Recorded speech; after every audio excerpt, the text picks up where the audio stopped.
Howdy, Senator, Congressman. My name is Roy O'Dwyer, and I've been elected leadership for the Stanford Graduate Workers Union for about 3 years. I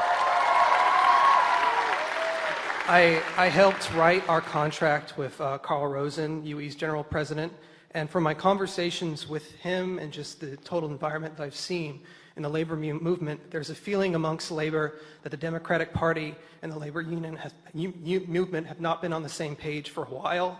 Some of the examples that I am familiar with is that the current Democratic governor of California is actively campaigning against the billionaire tax. And you've got the Teamsters Union that was not supporting Kamala Harris during her presidential run, and a couple other unions when they polled their internal people, actively going onto the side of Trump, but they refused then to endorse a person. How do you plan to align the labor movement with the Democratic Party when they seem to be so orthogonally aligned at the moment?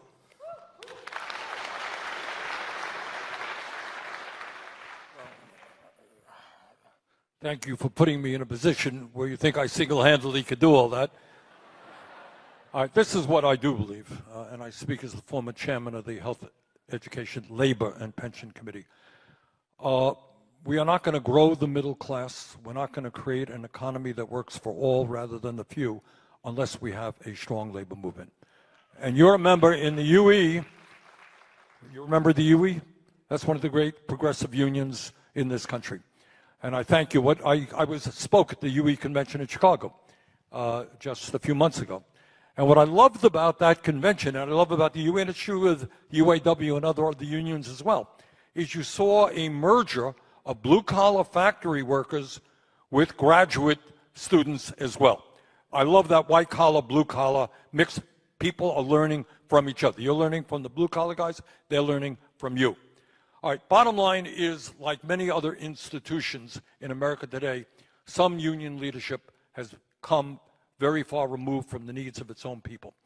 So I think workers are all over this country, and I would say right now, am I proud or am I pleased with the role the unions are standing up in terms of standing up to Trump? I am not.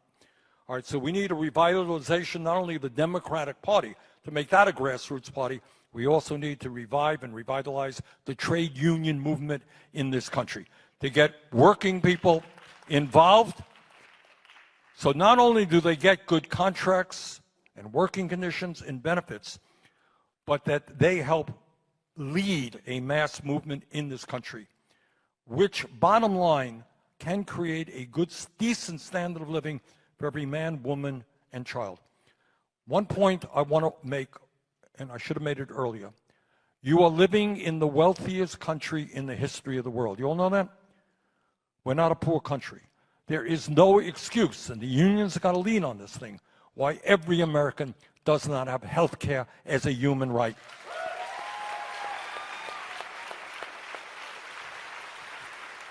There is no reason why, at the least, public colleges and universities are tuition-free.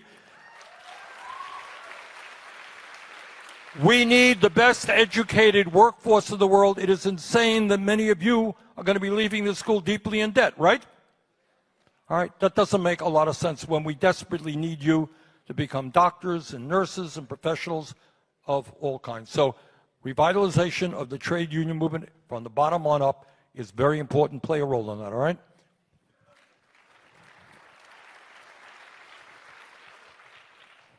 It's no longer a theoretical question. Senator Sanders has shown us what the platform needs to be to win back working class voters and labor. And I'm tired of a Democratic Party, every time we lose, they have some kind of autopsy as if it's a messaging issue, as if we need just better words, as if we need more charisma. Well, courage is the new charisma. What we need is actual policies that are going to stand with the working class. That means taxing billionaires. It means being for Medicare for all. It means $10 a day child care. It means being for a living wage. It means opposing overseas wars. It means opposing a bloated defense budget. If we have the conviction of standing for these policies, people will respond to it.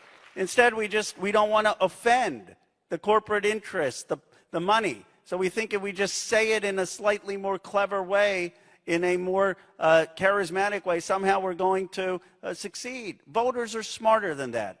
And certainly the working class voters are smarter than that.